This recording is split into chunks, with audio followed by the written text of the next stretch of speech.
They got the beat, the campus beat, the campus beat. Yeah, the campus beat.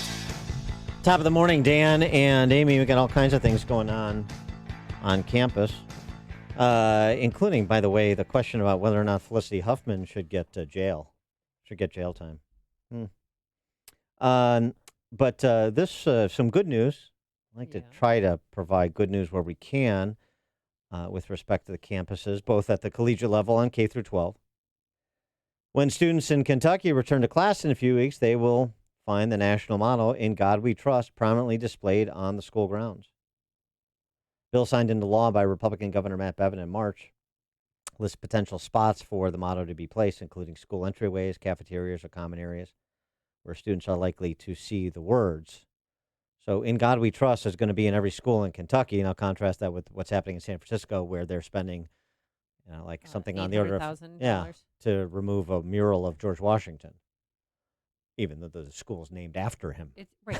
What the silly thing is, they're not changing their school's name, but they're taking down the mural. That'll fix it, Dan. They'll figure it out at some point, I suppose. But interesting piece in the Federalist.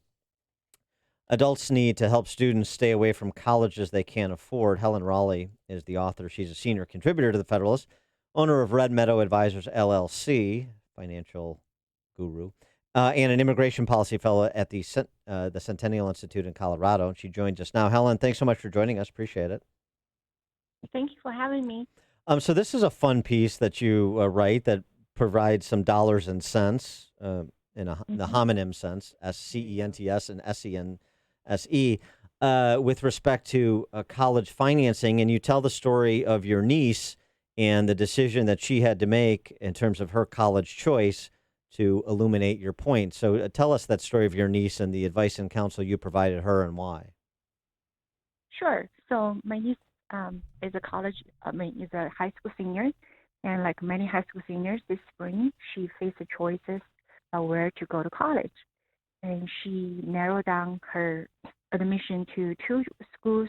One was her dream school, a elite private school that cost about $70,000 a year. And the school did offer her a merit-based scholarship, but it was only at $20,000 a year. So if she wants to go to this school, she had to borrow $50,000 a year for the next 4 years. And her other choice is a small public college in her state. This school also offered her a scholarship, but it's a full-ride scholarship.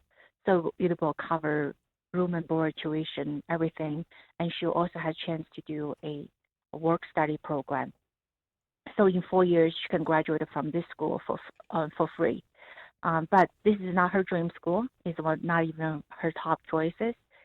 She only applied for this school because all the adults, including myself, urged her to do it as a safety choice. So she came to me asking for advice whether she should borrow $50,000 a year for 4 years to go to attend her dream school.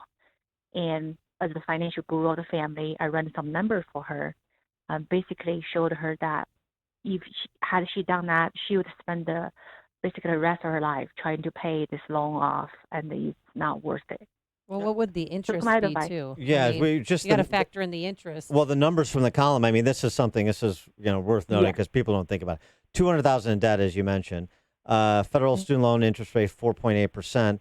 That's a monthly payment of $938 a month, starting 6 months when she gets out of school. It'll take 40 years to pay off the $200,000 plus $250,000 in interest. So you're paying for an overpriced education at $70,000 a few times over, a couple times over, with another $250,000 in interest payments spread over 40 years. So, yeah, not the greatest ROI I've ever heard.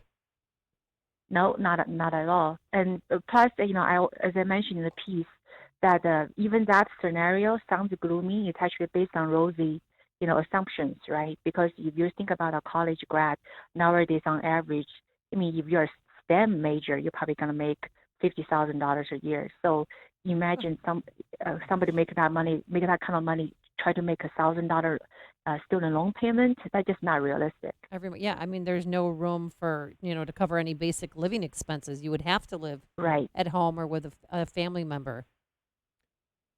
Yes, you're going to have to spend the rest of your life at your parents' basement. Well, yeah, and the parents don't want that either.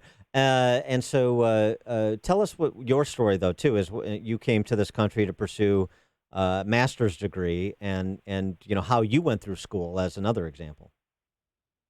Sure. So I'm an immigrant. I came from China. I came to this school. I came to United States to pursue a master's degree. I faced a similar choice, like my niece faced it today. Basically, I had a choice to go to a elite school, who didn't offer me any scholarships versus a small public university in upstate New York. They did offer me a merit-based scholarship, but it wasn't enough to cover everything. So I still have to work to pay for the rest of the balances. So I had three part-time jobs. I worked at a Chinese restaurant for lunch and dinner. I also tutored math to a undergrad student. I also worked as a computer lab help desk assistant on the weekend. So, and and try to save money, eat as much as I can leftovers at a Chinese restaurant, and when I have to cook at home, I always buy the cheapest stuff. Well, it's interesting too because with the admission scandal I mentioned at the outset, Felicity Huffman and whatnot. Hmm. We're having this discussion now about the status and how much you're willing to pay for the brand of a $70,000 elite private liberal arts college or a Stanford or a Harvard or whatever. And it seems like perhaps maybe the financial burdens, once you start to do the math as you did, may disabuse some people of whether that status is worth the price that it's commanding. Right. That's really the whole point of my article is I think it's probably unfair to assume an 18-year-old will financial consequences something 20, 30 years down their life. As you know, an 18-year-old can't even think about what they're going to do tomorrow. So I think this is where adults in their life should come into play and should not be missing in action. It's our job to help educate them about the financial responsibility, to help them run this simple math, to show them the consequence, the enormity of the financial decision that they make today will have the kind of impact on their life. And that's really my point is, when we talk about the student loan crisis, let's not all put a burden on the young people. Adults should play a very important role to help them realize the consequence. So then, what do you think when you hear that Senator Bernie Sanders, who wants to be president, recently proposed bailing out all student loan debt? Well, as I mentioned, he's only in my article. I kind of alluded to it. He's obviously not playing the adult role, and he's being as irresponsible as an 18-year-old. And he's not going to fix the student loan debt crisis. He's gonna make it worse. Just you and I, as a financially responsible people, we all know, anything you offer for free, guess what? People are going to abuse it, right? So I'm not making excuse for people to make poor financial decisions. I'm just saying that for 18-year-old young people, a responsible adult should help them to recognize, to teach them a good personal finance lesson. I mentioned in my article that's a personal finance lesson 101, that the parents should teach their child, don't buy anything you cannot afford. How hard is that? But many of us don't do that with our Yeah. children. Yeah. Well, certainly we don't get much instruction from politicians on that score. But the other thing, too, is it provides sort of an opportunity to do that second level analysis, like to look at the increment between the state school that's 20 grand and the private liberal arts school that's 70 grand, and say, boy, is the private liberal arts school really three times better, three and a half times better than the state school? Am I going to get that much better in education? Is the social network I'm going to Hmm. develop going to be that much better? Going to be 3.5x better? And in most cases, it's not where you go to college; it's how you go to college, which is Mitch Daniels' Right. mantra at Purdue. And so it gets people to critically think a little bit more because you have to make a difficult choice about something you really want, but what's really in your best interest, even medium term, much less long term, with the kind of debt load you were describing.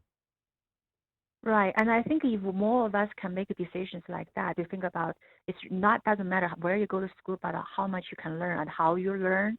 As the way how I close the article quoted from Colin Powell, I think if more of us can do this, we can also take some of the shine away from the elite private schools. So maybe the society, like you mentioned about the admission scandal, maybe the society not trying to do anything they can, try to just so they can claim their kids going to that a few of the elite schools. It's just there are many things that we can do to help address the student loan crisis and also the college admission problem. She is Helen Raleigh. Her piece in The Federalist is Adults Need to Help Students Stay Away from Colleges They Can't Afford. She's a contributor to The Federalist, owner of Red Meadow Advisors, LLC, and an immigration policy fellow at the Centennial Institute in Colorado. Helen Raleigh, thanks so much for joining us. Appreciate it. And thank you for having me. There we go. Thank you. Sorry about that. And she joined us on our turnkey.pro answer line. Before you see it on TV, share it on Facebook, or read about it in the paper. Hear it here first. This is Chicago's Morning Answer on AM 560. The Answer.